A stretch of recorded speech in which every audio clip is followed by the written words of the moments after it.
Beautiful 3 or 4 hours. Okay, so we're live on TV. So today's critical thinking challenge was to deal with corporate social responsibility and whether or not it is responsible for companies to spend $5 million on Superbowl ads. And we should have, because you were an odd number and you chose the pro side, right? We should have 3 groups that did the pro and 2 groups that did con. Is that correct? Is that what I have? It's 2 groups that did.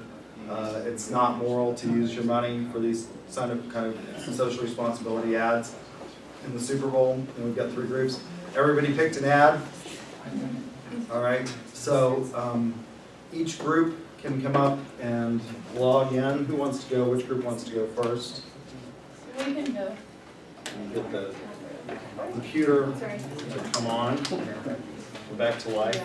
To show Does the whole group have to come up there? Yep. Everyone has to participate. No,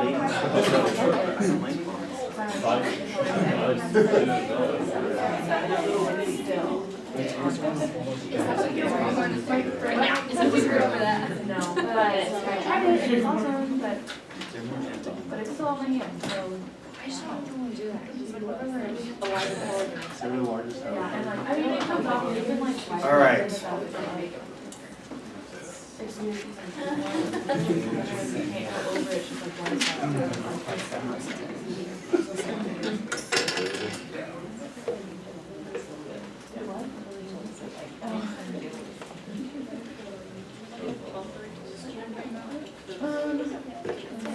The one I trust.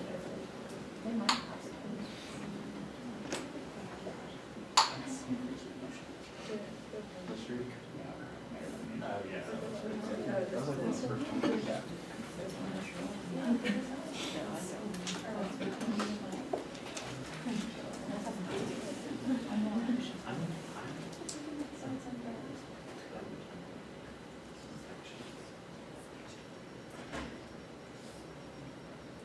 There are 16 million children struggling with hunger in America.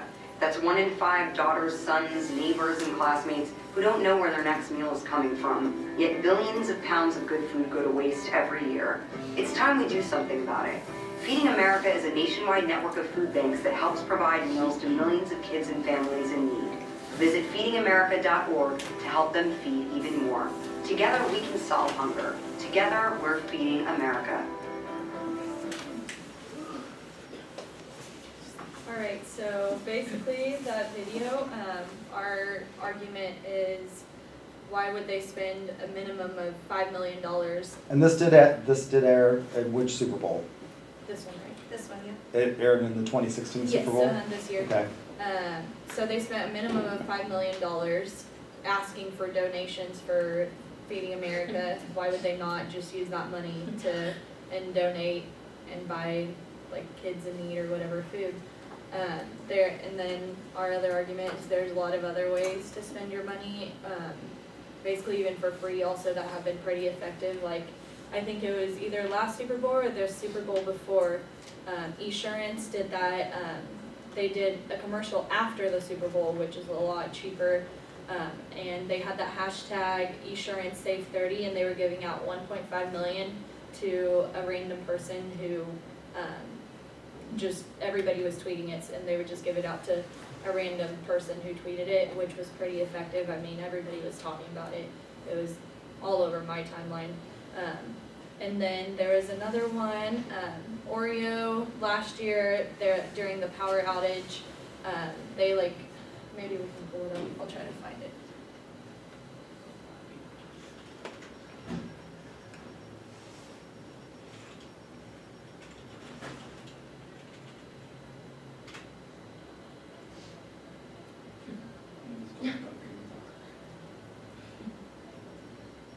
So there's the picture, and that one was pretty, I mean, everybody was talking about it.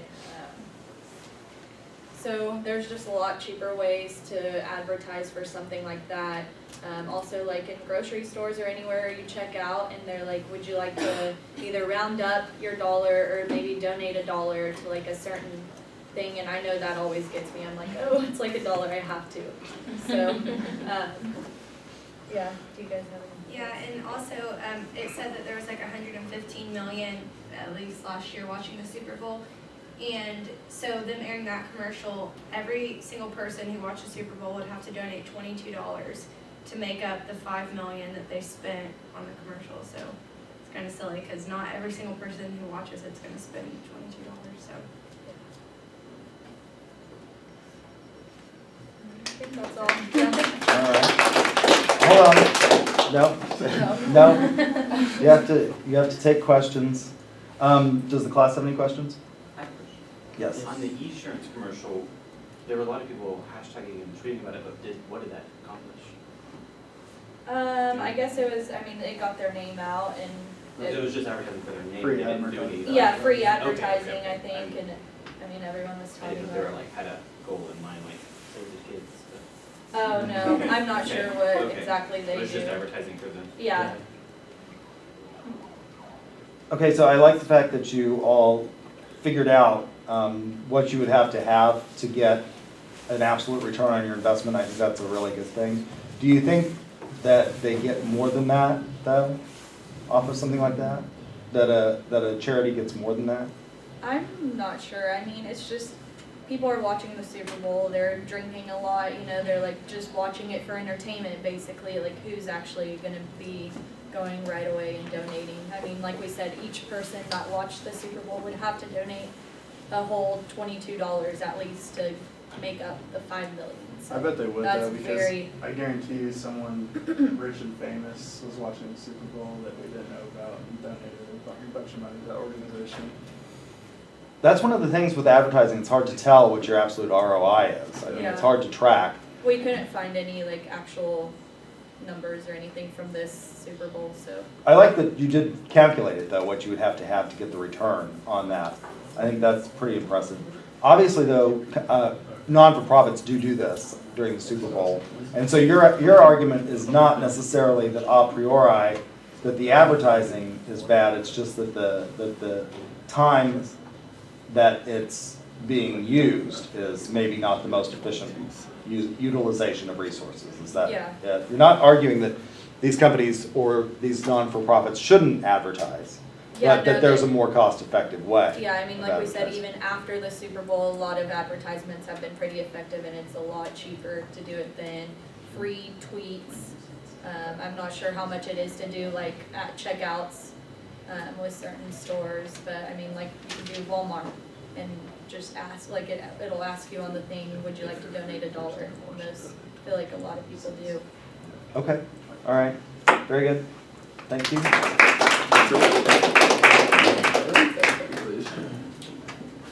The second, who wants to go second?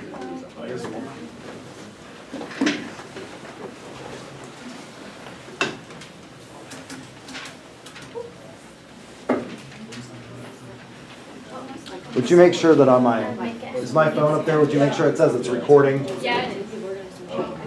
It should say it's recording on. There should be a round thing. Yeah. And it says record? Yeah. Okay.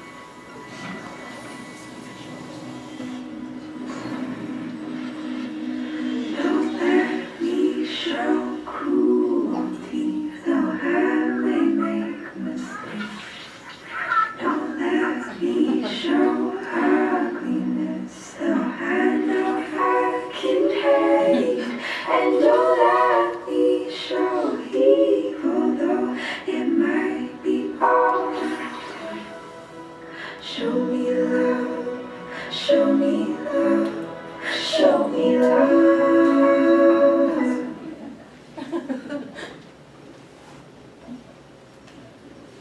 Chris Castle. We chose this one because Coca-Cola is sending like a positive message with how much negativity there is out in the world. They wanted to show that there is still a good side to the world, that it can still be positive, and we kind of watched a different one, so. But it does kind of bringing people together, sending out positivity instead of being so negative with how much negativity there is in the world. Which was the other one that you? The other one was The brother. it was from last year's.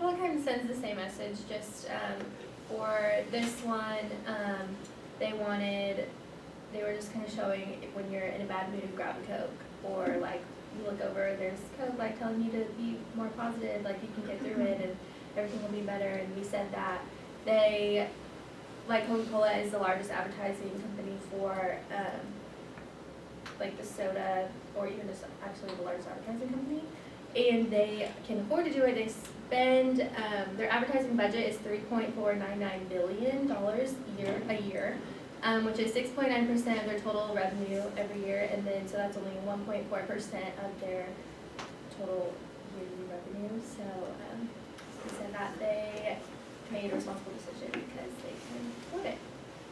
And a lot of people are watching, they're probably drinking Coke anyways, and it's more relatable to the Super Bowl than the Feed the Children. And unlike most commercials that air, like anytime, they weren't just selling their product, they were selling a lifestyle to be happy and to be positive and to try to make the world a better place while drinking Coke. Okay, so this is actually, Coca-Cola has a historic thing. It started, I think, probably in the 1970s. I can remember it as a kid. And I'm not sure it was a Super Bowl commercial, but it was the I'd like to teach the world to sing commercial. Google that and see if you can. I'd like to teach the world to sing.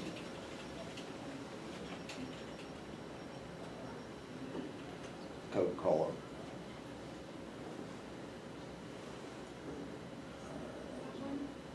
Should be 71? Yeah. Electrify the world a home and furnish it with love. Grow apple trees and honey bees and so white turtle doves. I like to teach the world to sing with me. Electrify the world a home and keep it company.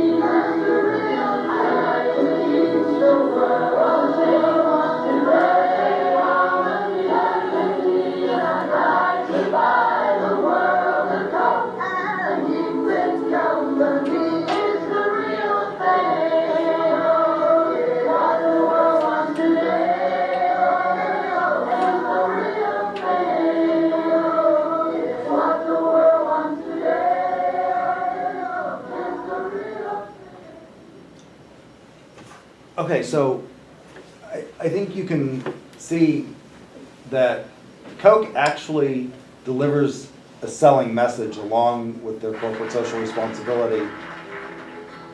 Does that change the argument at all? Should companies just do good to be doing good, or should they do good because it leads to an ROI? I mean, this, you know, what you had going on in the 1970s here is you had a lot of racial tension, you know, even more so than you probably have today.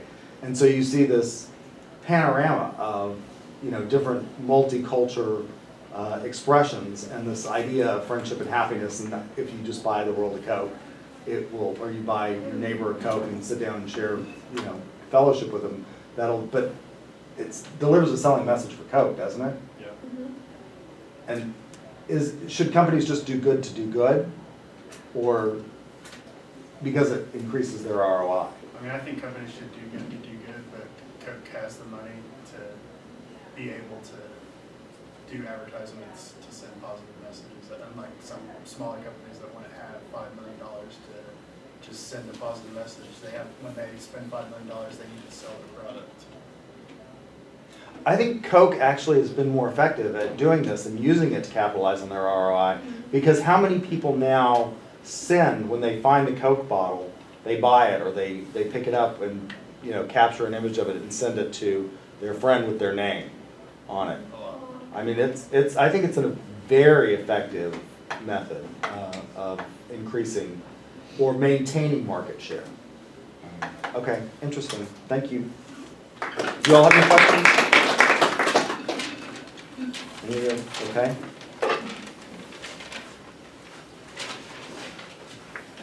Which group wants to go? I don't, it doesn't matter.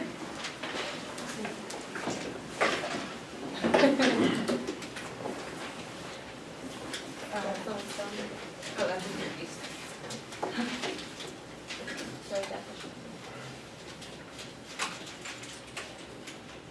So we went a little bit of a different route. QuickBooks gave away, did like a giveaway for an advertisement in the Superbowl. And they gave it to a company that's too little, that wouldn't be able to afford it. But we can watch it. Day of reckoning is upon us! My brothers, what is life? If not to die, a glorious death!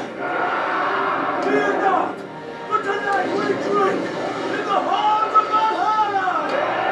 Grow! Awaken and welcome death! Death Wish Coffee, fiercely caffeinated. Intuit QuickBooks is proud to put a small business on today's game. Alright, so we thought that was a stupid commercial. No, really, that was kind of, didn't make any sense. You thought it was really cool. That was creative. I mean, it's creative, it just is like. A little loose. It's like an expensive commercial, isn't it? But- Someone that can't afford to. Well, QuickBooks gave it away. Yeah, QuickBooks gave it They paid for away, the commercial They to paid be for it. made. and what that does is it promotes that small business. And the New York Times wrote an article about it that said that they're growing so big after this commercial that they're They have to have their own brew now. yeah. This company had only 11 employees. Yeah. 11. And At the now time of the it's commercial. grown. Anywho, we're saying that it was a pro for QuickBooks because now 111.9 million viewers saw that QuickBooks did this for people. Now I associate QuickBooks with helping small companies, and I want to be a part of that. And I don't know about everyone else, but now I feel like that's good juju on them. And 111.9 million viewers saw that, and so that's going to boost any company. I mean, that many viewers. So you think that your argument is that this engaging in this social responsibility, and I generally think when we think about social responsibility, we think about a wider purpose than helping one company out. But I guess you can make an argument that you have to start somewhere. Yeah, I that's mean, you what can't you help do. every small entrepreneur out, and this was a way to launch at least one company into the stratosphere. That was a huge. I mean, that's a huge boost. Now they went from 11. They went from a little 11 people company to now they're like, we have to figure out how Hiring to people and put a a big manufacturing company. This is huge for them. And you think it also helped QuickBooks? Oh, absolutely. I would probably be more willing to do business with them than I'm not gonna lie, I don't know. I mean, it's a long shot, but some people think, well, maybe if I do that with QuickBooks, I can enter their contest or whatever, and I could get a Super Bowl commercial, and that's gonna put my business out there. So, because they're planning on doing this every year with some small business. So. Okay, so they're planning, this is gonna be a ongoing campaign. Yeah, they did one last year with it was like a little girl's engineering toys, some business, I don't remember what it was called. Those businesses go through QuickBooks then? Yeah. So that's their hope is That's that- they have to get in with QuickBooks to enter the drawing. I'm not sure. I think it's just a ring, but. Okay. All right, do you all have any questions? I was, so I've been a fan of Death Wish for a while on their Facebook and everything. So I think it was the day after the bowl, the game, they have a sign in their bathroom and it's like, okay, employees, we spent so much money on this commercial, you need to limit it to like 3 sheets of toilet paper per visit, please. So it's interesting because they never mentioned QuickBooks in anything that I saw on their Facebook. But Yeah, I know, that's, yeah, no, that's interesting, I'm not sure why they wouldn't, because they paid a Yeah. lot of money for them to do that. But did QuickBooks pay for the production of the commercial or It wouldn't, just it the wouldn't spot? tell us the production of, it wouldn't tell us that part, that's what we were wondering as well, but they paid the $5 million for them For the to air, spot. yeah. I would say that was a fairly sophisticated Yeah, I'm production. assuming Yeah. they paid for that as well, just because that is. Although with, Apple computing technology, you can probably do some graphics and things like that. At least come up with your storyboard. What about the company that they chose, Death Wish Coffee? I'm not sure, I'm not sure why they chose that, we looked it up, but it didn't. I mean, in an age in which we have an enormously large suicide rate in this country, particularly among, is it maudlin or morbid to market a product using, Well, it said at the end of the commercial that it's like very highly caffeinated. So I think that's what they're playing on, more of it might give you a heart attack because it has so much caffeine versus that. But I see where I didn't even think about that. That's another thing that you could say with Coca-Cola as well, is that Coca-Cola has this, let's all be friends, let's share a Coke.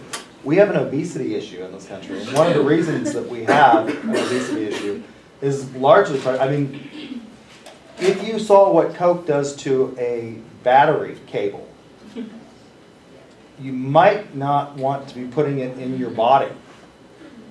It's a wonderful astringent for cleaning off your car battery cables, isn't it? And unclogging your drains. Uh-huh. And oil off your garage. Yeah. So you can look at it that way. Is that should we be buying? Maybe we should be buying people bottled water.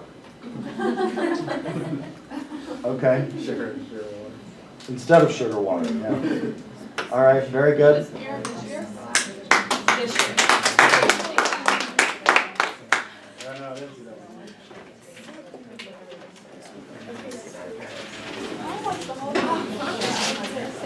What commercial? Yeah, for sure. Yeah, 2016. It came out here.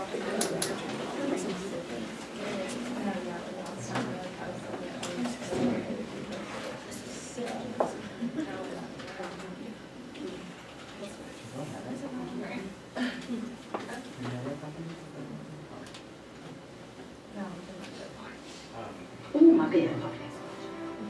Hello, I'm Helen Mirren, a notoriously frank and uncensored British lady.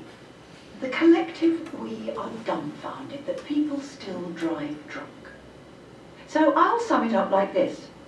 If you drive drunk, you, simply put, are a short-sighted, utterly useless, oxygen-wasting human form of pollution, a Darwin Award-deserving, selfish coward. If your brain was donated to science, science would return it. So stop it.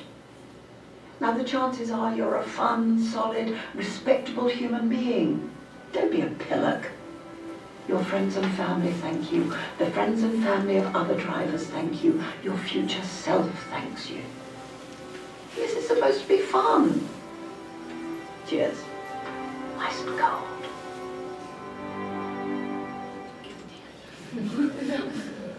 Okay, so we chose that one. We're actually we're doing the con against social responsibility. And obviously we know drinking and driving is bad, like everybody knows that. But we just don't think that commercial is necessary, I guess. It just doesn't help their bottom line at all. I mean, when you're looking at Budweiser and you're looking at this commercial, you wouldn't even know it's them, except for the shape of the label. I mean, the beer bottle is turned to the side, so how is that helping their shareholders? How is that helping, at the end of the day, they're not doing anything but spending $5 million to make people want to put their beers down while watching the game and not go grab another one. So that's our first argument. And it's kind of completely opposite of normal Budweiser commercials. We're used to the Clydesdales and the puppies and the like heartfelt, just kind of like nice commercials about drinking and stuff. And at the end they say like don't drink and drive. I mean it comes down to like it's not really the company's responsibility whether somebody drinks and drives or not. They didn't tell them to drive after they drank. So I think that they made a good point about the drinking and driving, but it wasn't what they should have spent their Super Bowl like money on. Where the Bud Light commercial was like fun and like it was like a play on political and like just like hey we're gonna have a party and have fun, and they had someone driving them around, which is kind of sends a subliminal message, don't drink and drive, instead of just saying really mean things to people that would do that. So I mean they had a good point, but I don't think that it's necessarily Budweiser's responsibility whether someone drinks or drives or not. Yeah, and it was a minute-long commercial, so that. Yeah, was it's just like 10 10 minutes. million. Yeah, I mean, that was an expensive commercial. It was It was just full too drawn 60 out. seconds. And it was weird that a British lady was in it instead of American. I mean, Budweiser's pretty American. They're not actually anymore. They're owned by InBev, That's which is it's a Dutch company. They're not an American health company anymore. Well, before I ask another question, let me ask group number 5. What commercial did you all choose? Colgate. You chose Colgate. Okay. I wanted to make sure I didn't usurp your commercial by taking it. If you would type in the 2015, I believe it was, Super Bowl commercial with the because somebody cares. It was the Budweiser. I think it's because somebody.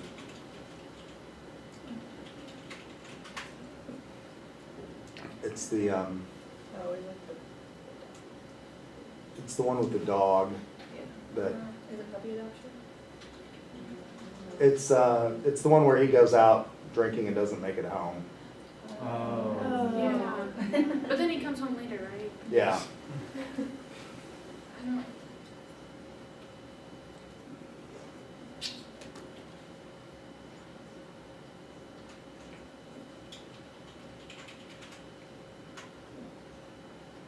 That one, yeah. Come on, buddy. You and me, we were made for love. A lifetime is not long enough to show you what you mean to me. Ooh, I'll be waiting here for you when you come home to me. I'll see you later, buddy.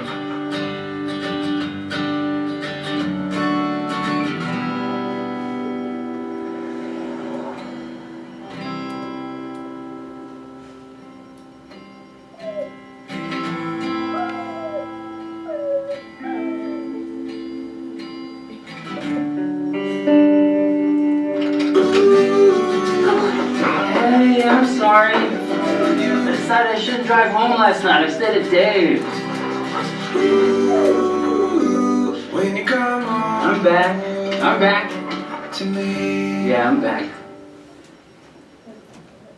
All right, so my question is, after having seen that, which of the two do you think is a more effective commercial? The one with the puppy. Why do you think it's more effective? I think it's because it kind of hits on your emotional side. Yeah. What was the emotion that was used in the Helen Mirren commercial? Like, It was funny, kind of, wasn't it? It was biting, cutting, caustic, humor. And is that as effective? I don't think on everyone. I think the emotional side will get to people more because people really are attached to like their pets or like their children even. So if they think about it in that way and they show the like an example of like what might happen if you do drink and drive, like you might not ever come home and your dog's gonna have to go to a shelter and like who knows who's gonna get him, like that might get to someone more to think about like, oh, well, I really shouldn't drink and drive versus like someone telling you that your brain would be rejected from science. Yeah, I think the first one is a much more effective commercial. First of all, it ties in with their theme, their animal theme that they have with the Budweiser dogs and the Budweiser Clydesdales. And I think it is a more effective, I think it's a far more powerful ad. You almost want to cry with that one. We were like tearing up watching And it. the other one, you just kind of want to punch her in the face. Yeah. And I'm not sure that the message is effective. So I think, though, that you can make a logical nexus between the product and the social responsibility that they're trying to promote. And I think that may be something that we ought to think about, is making this logical connection between the social responsibility. Because Budweiser is an alcoholic beverage. It is a product that, has led to a lot of problems in terms of deaths from DUI and things like that. And so they have a vested interest. And if you die in a car wreck today, you're not buying a Budweiser tomorrow. So I think you can argue that maybe they do have, that it's an effective social responsibility. I don't think that their ad this year was at all effective. When I contrasted it with the ad that they came out with last year. But I think there is a big connection there between the product and the social cause. And do you think that's important in corporate social responsibility, that there should be some connection between the product and the cause? I think if they're trying to, do that social responsibility, they should make it clear, like, what it's for, like, why they feel socially responsible, or why someone should or shouldn't do something because or with their product, instead of just having, like, with Helen Mirren, she just kind of told you that you were an idiot for doing it, instead of connecting the two together. And I think they kind of have to, but it's kind of like with the McDonald's thing, before they put really hot or whatever on there and that person's sued. They don't want to get sued for, obviously, if we drink and drive because we get an accident, kill someone. But they have to tell people, if you do this, this can happen, so that they don't get sued. In a way, they're like not liable. Yeah. In a sense, because they warned you. That is one of the things that we're seeing more of in terms of lawsuits and the litigious nature of our society, is there are people that are suing, for example, and I don't know that there's been a suit against the beer manufacturers themselves, but there have certainly been suits against, they're called Dram shop laws, which say that if you serve somebody that you know is intoxicated and they go out and drink and drive, you can be strictly liable for that injury that person causes. And so bars are supposed to cut people off. And many states have passed those kinds of legislation to limit the drinking. They've also passed laws in some states that deal with the ability to offer drink specials and happy hour specials and things like that, beer busts. Is that something we should do? Should we legislate that? Because it's causing so many deaths, and at the other end of it, there's innocent civilians, then almost, I think so. But like if you're drunk driving and you hit a family and they all die, that family had nothing to do with what you were doing. So shouldn't you regulate that? Michael Bloomberg said that supersized foods and sugary drinks were causing millions of deaths every year from obesity and heart attacks, and he was going to limit the size of drinks and food portions in New York City. And what happened with that initiative? It failed. It went the way of the dodo, right? I mean, it was people just saw it as incredibly stupid. But this is where you see, when we talked about logic and critical thinking, sort of that Pandora's box or the parade of horribles argument. If you start with, you're going to stop the beer bust, you're going to stop the dram shop owners from serving somebody who's over the limit. And who are you to know whether or not they have a ride or they can call a cab or something like that? Isn't it a heartbeat away from saying we can't serve the big sugary drink at McDonald's?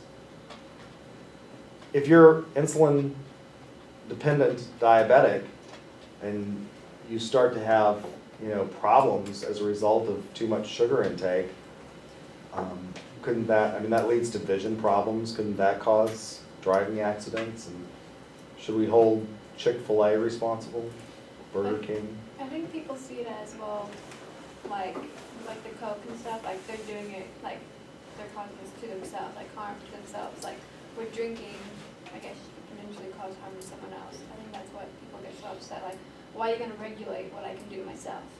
Like, if I wanna get fat, why can't I get fat? Like, if I want a big gulp from McDonald's or whatever, why can't I have one? And I think that's what causes uproar, is people try to regulate what we wanna do to ourselves, like, If you can't see because diabetes affects your vision. That's one of the first things that they can tell if you're a diabetic is when they do an eye exam. And you can't drive as well, or your reaction times are delayed because of, isn't that as dangerous as drinking and driving? Maybe? Yeah, I can see that. But I guess maybe if they're starting to lose their vision, probably should. Oh, it's amazing how well they'll, you know, how little vision you have to drive. Okay, very good. We have one more group.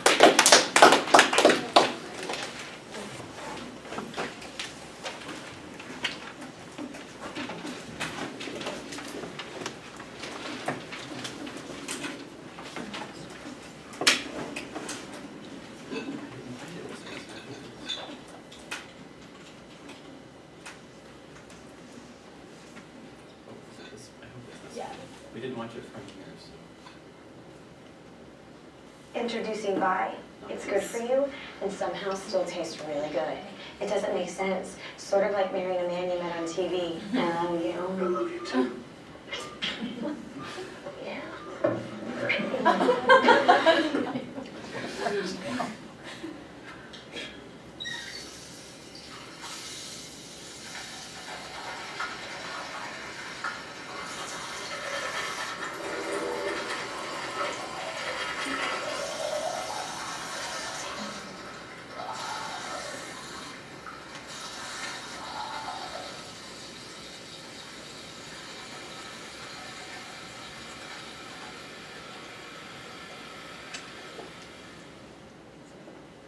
So we were pro-corporate social responsibility, and the first point that we have is it's positively associating Colgate with saving the planet.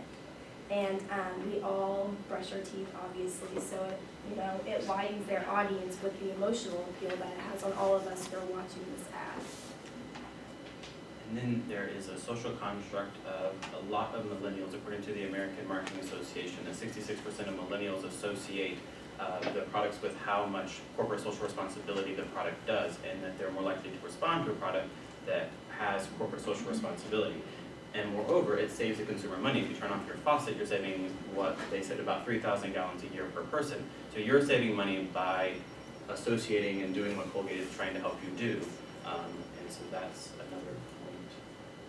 The other one is that it activates activism, and it's kind of a call to action. You create this partnership between the brand and the consumer. And it's somewhat easy on your side of the solution. You just turn off the water, you're brushing your teeth, it saves so much and it can benefit other people. And lastly, we have its duality of benefits, advertising and expense. It reduces their corporate tax burden, and it gives more cash flow to implement these programs and in the end helps the shareholders. Okay, so you think that you think that's a tax write-off? Yeah, you can write off your advertising as a tax expense. Okay. So you have more money, therefore, to implement more programs in order to help the people to meet the ends of these projects. Or you're stealing from the government. Or you're writing off taxes according to the IRS.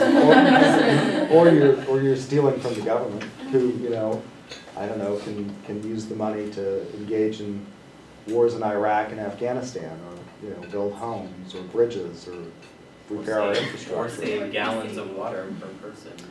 I think, again, the thing that's nice about what they're doing is that there is a connection between the product and what they're trying to get you to do, which is conserve water. And it conflates nicely that you brush your teeth with the water, and it's not this disjointed product that they're trying to tell you to turn off the water. Is this one, in light of the Flint, Michigan controversy, more? I think it might be more like the plight of water scarcity. Because they have water, it's just you can't drink it. Is it? But I mean, it's a happy coincidence, Well, isn't it? It is. The Flint controversy comes up when they've obviously got this commercial that they're planning on saving water. So I think that was kind of an interesting thing that I'm not sure that they planned on that happening, obviously, or doing this in relation to Flint. But it's certainly a happy synergy there between what's going on and what they're trying to promote. I think that there's a nice connection there between the product. Do you think, though, that toothpaste, for the most part, why is it that you use the toothpaste you use? Just because you picked it up usually. the one you've always. I think it's the one you always, it's probably the one that what? Your parents used. And so, are you likely to switch to Colgate as a result of this? I switched. I mean, I use toothpaste all the Colgate. You switch to what? time. I switch toothpaste every time. I don't ever use the same one. Really? That's weird, because I like get used to the taste, so I have to like keep buying the same But one. they also own Tom's of Maine, so they own an organic, you know, more natural-based product. So they own a lot of market share, and they own a lot of deodorants and a lot of other things. So you're helping their bottom line regardless. Like the whole Colgate, you know, umbrella owns a lot. Also shampoo and conditioner. Shampoo and conditioners, shorter showers, so they could do another advert about shorter showers. I don't think it would make me switch to Colgate, but it would definitely make me more aware of kind of like what's going Well, on. so that's a wider base of like you're being more aware, even regardless of the toothpaste you use, Right. right? I think that's achieves part of their mission.